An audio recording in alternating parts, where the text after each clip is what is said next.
نحمدہ ونصلی ونسلم علی رسولہ الکریم۔ دوستو، آج میں آپ کے سامنے استخارے کا ایک بہترین عمل دینے لگا ہوں، اور یہ بہت لوگوں کا آزمودہ اور مجرب عمل ہے، اور ہم نے خود اس کو کئی دفعہ آزمایا ہے، اور اکثر استخارہ اسی سے کرتے ہیں۔ یہ عمل میرے مرشد حضرت اقدس شیخ الوظائف حضرت حکیم طارق محمود چغتائی صاحب دامت برکاتہم العالیہ کے کتاب کالی دنیا کالا جادو کے اندر بھی یہ لکھا ہوا ہے۔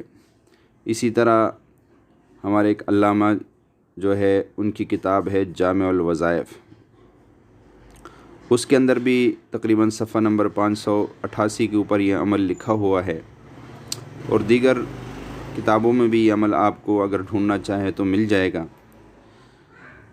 میں کہنا چاہ رہا تھا، اصل استخارہ تو وہ ہے جو حدیث شریف کے اندر بتایا گیا ہے کہ 2 رکعت نفل استخارے کے پڑھ کر، اور اس کے بعد جو ہے استخارے والی دعا پڑھ کے آدمی سو جائے۔ جو حدیث شریف کے اندر دعا آئی ہے، یہ آپ کو کتابوں میں مل جائے گی۔ لیکن بعض دفعہ ایسا ہوتا ہے کہ انسان اصل میں استخارہ جو ہے وہ خود کرنا چاہیے، لیکن ہماری یہاں پہ بدقسمتی یہ ہے کہ ہم اپنے استخارہ خود نہیں کرتے، دوسروں سے کرواتے۔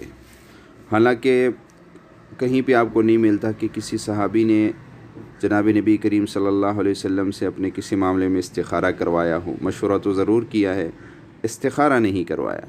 اور آپ صلی اللہ علیہ وسلم نے جب استخارے کا عمل دیا ہے تو کسی صحابی نے یہ نہیں کہا کہ یا رسول اللہ آپ میرے لیے اس طرح استخارہ کر دیجیے، بلکہ استخارہ خود ہر صحابی یا جس نے بھی کیا اپنا استخارہ خود کرنا چاہیے۔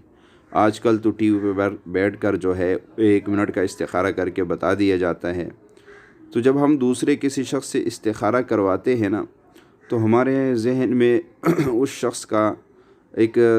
شخص کی ایک تصویر ہوتی ہے کہ وہ پرہیزگار ہے، تقوی والا ہے، اللہ کا نیک بندہ ہے، اور پھر ہم اسے استخارے کا کہتے ہیں۔ اگر تو واقعی ایسا ہی ہوا جیسے کہ ہم اپنے تصور میں کہتے کہ جی اتنا نیک آدمی ہے لہذا اس نے استخارہ، اگر وہ واقعی ایسا ہوا پھر تو بہت اچھی بات ہے، آپ کا استخارہ جو ہے وہ اچھا ہوگا۔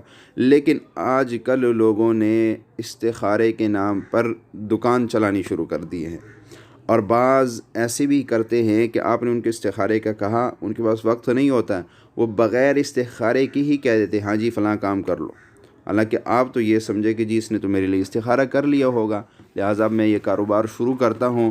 بعد میں جب آپ کاروبار شروع کرتے ہو اس میں نقصان آنا شروع ہو جاتا ہے، پھر آپ کہتے ہیں میں نے تو استخارہ بھی کروایا تھا۔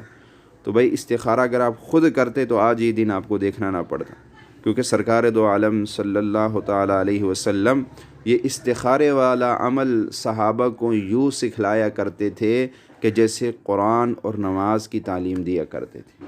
جیسے سرکار دو عالم صلی اللہ علیہ وسلم فرماتے ہیں کہ خود ہی نماز ہر شخص سیکھ لے، اور ہر شخص جو ہے وہ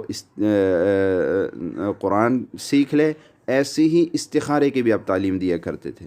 تو ہمیں جو ہے اپنے ہر معاملے کے اندر استخارہ خود کرنا چاہیے، اور خود ہی استخارہ کر کے جو ہمارے غالب گمان جس طرف جائے وہ کام ہمیں کر لینا چاہیے۔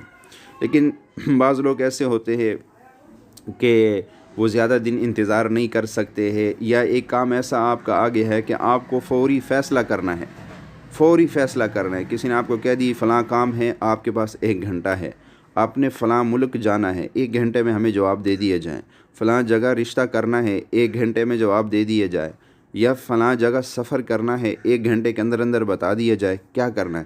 اب آپ اس تذبذب میں پڑ گئے کہ میں یہ شادی کروں، یہ رشتہ قبول کروں، یا میں جو ہے فلاں ملک سفر کروں، تو اس طرح کے جو ہے وہ آپ کی سوچ آنا شروع ہو گئی۔ اور ظاہر بات ہے جب آپ نے مسنون استخارہ کرنا ہے تو اس کے لیے آپ کو 3 دن 7 دن تک وہ کرنا پڑتا ہے۔ تو بعض بزرگان دین نے ایک استخارہ بتایا ہے جو ان کے مجربات میں سے ہے۔ تجربے کے لیے دلیل ضروری نہیں ہے، تجربہ یعنی آپ کسی شخص نے ایک عمل کو کیا اور اس سے مجرب پایا اور لوگوں کو بتا دیا، اگر وہ عمل شرکیہ نہ ہو۔ لیکن میں آپ کو جو عمل بتا رہا ہوں وہ بالکل وحدانیت پر محمول ہے، اس میں کوئی شرکیہ لفظ نہیں ہے، اور یہ میں نے آپ کو بتا دی ہے کہ یہ کئی کتابوں کے اندر یہ جو ہے موجود ہے۔ علامہ ارشد حسن ثاقب صاحب نے اپنی کتاب جامع الوظائف کے اندر صفحہ نمبر 588 پہ یہ عمل لکھا ہے۔ اسی طرح میرے شیخ، میرے مرشد شیخ الوظائف حضرت اقدس حکیم طارق محمود چغتائی صاحب دامت برکاتہم العالیہ نے یہ عمل اپنی کتاب کالی دنیا کالا جادو کے اندر لکھا ہوا ہے۔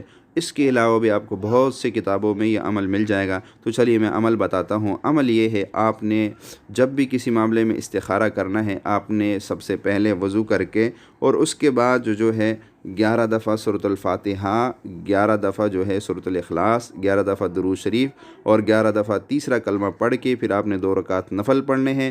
2 رکعت نفل کے اندر پہلی رکعت میں جب آپ اہدنا الصراط المستقیم پر پہنچیں گے تو آپ نے اس کا بار بار تکرار کرنا، اور ایک ناگہانی قوت آپ کے گردن کو دائیں یا بائیں گھما دے گی۔